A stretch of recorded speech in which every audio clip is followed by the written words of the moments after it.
you talked about a little bit earlier, like you thought about going to marketing school to learn how to market yourself as a photographer. So since you didn't, what are you doing now to like win new clients? I mean, obviously referrals probably a huge thing. That's probably the biggest one. Is it? Yeah, that's probably the biggest one.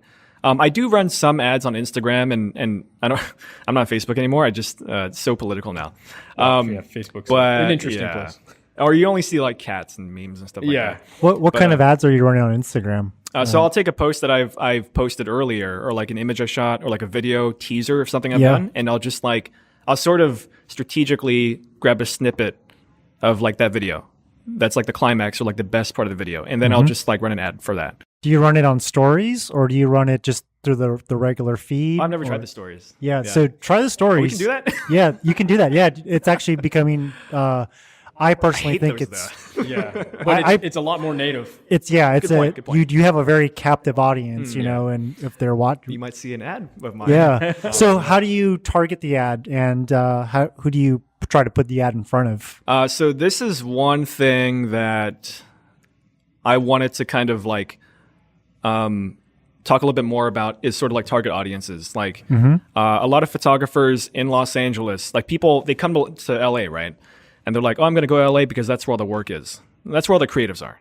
That's where all the resources are. This is where you collaborate. Yeah, it's where everything is. But the thing is, the other like 40-something states in the US, they still need photographers too. So, you come here and actually, I'll tell you a story. There's this guy who I won't name.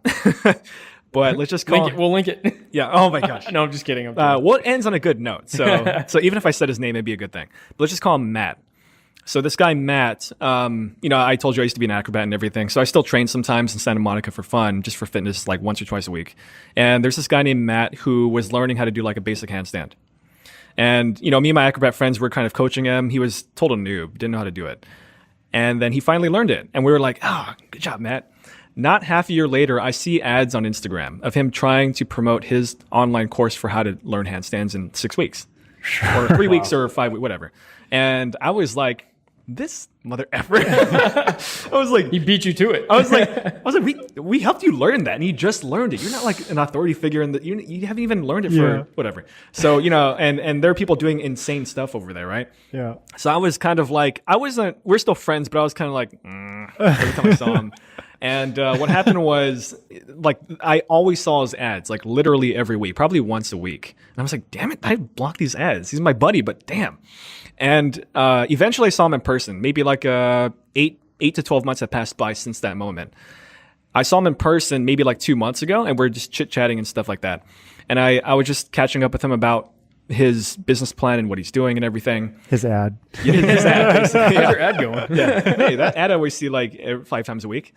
And he told me that he sold 1,200 spots for his class. Wow. Unbelievable. There you go. And he told me, he was like, Daniel, I know that, he said, I'm aware that everyone here is better than me and everyone here is so proficient at what they do and they're like experts and everything. But he said, but you know what? There's not always like a yoga teacher.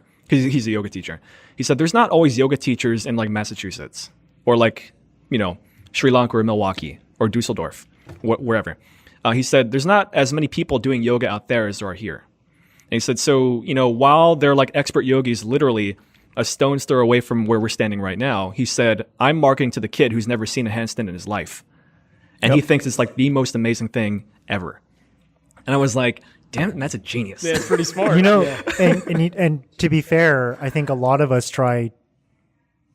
We all want to aim high. We want to go for that A+, whatever, celebrity, whatever, right? But there's something to be said about what's called, I call it the prosumer market, right? Whether it's photography or DJing or whatever, because they got money to spend, and they want to learn it. And they have the passion to almost have that technical expertise that a professional would have, and they want to learn. Exactly. And as long as you're, there's a funnel for everything. You can build a marketing funnel for everything. Handstands, digital marketing courses, like that stuff. And the thing is, like, for somebody like who sees yogis practicing all the time or even does yoga, they might not see it as like a necessity. But to somebody who's in like maybe the Midwest, not assuming things about them because there is a lot going on out there. Maybe that kid doesn't have a hobby, so he wants to learn it. And so I think that there is definitely work in Los Angeles because a lot of us try to find bread and butter. We have to find local work that we can't always fly out for. Sure. So it is good to find something that you can shoot like pretty frequently, or clients you can shoot frequently wherever you live. But then it's more like not limiting yourself to like the stereotypical audience that you want to shoot for. Like how often do you travel? How often do you go to your clients? Well, a lot of my clients are actually out here. Oh, that's awesome. So, nice. but the thing is, so the story that happened with Matt, it was more of an eye-opening thing that happened with me like the past 2-3 months. Oh yeah. And okay. And so I've begun running more ads and like sending out emails and everything to different states and whatnot. Cool. I've been getting more feedback, but it's one of those things I'm now experimenting more with, just because the market in Los Angeles is getting more saturated. And I did fly out to Pennsylvania with my buddy like last year or something to shoot like ads or commercial like videos or whatever for their trucking company. Oh, cool. And I have some clients who are in Miami or prospects who might want to hire me to go out there, but generally I do shoot a lot of e-com and stuff like that in Los Angeles just because I get referrals.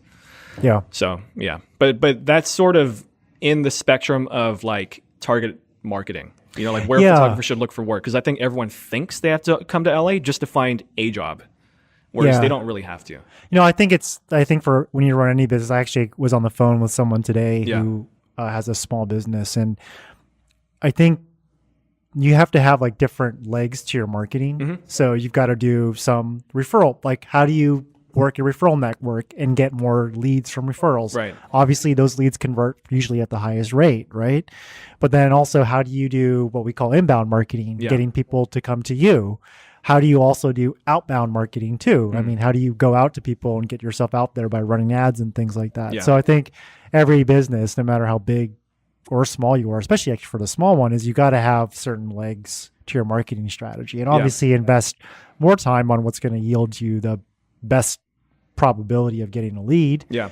But don't neglect the other ones too. Yeah, it's like just different pillars in a way. Yeah, exactly. Yeah. Exactly. Yeah, and a lot of clients come to us, you know, they're like, we just want social, and it's like, no, social is just like one channel. Like, right. You got to work the other channels. Yeah, and based on the topic we were talking about a second ago, like Ramit Sethi, he's an amazing finance guy, amazing like accounting type guy, business strategy type person. He said that you just have to find clients in general, no matter where they are geographically. They have the money and the willingness to spend that money. So if they are in like maybe not LA, but they're in Nevada, that's still like a really good gig because it's not even that far away. Right. But you're still looking outside of LA, which is where everyone thinks you have to come just to find, work. But yeah, there's a lot you could do, really. Thanks for watching this clip, guys. Make sure you check out the full episode in our Tobe YouTube channel. You can hear the full episode there. Or if you just want to listen to the podcast, you can find us on iTunes, Spotify, or anywhere you can find a podcast.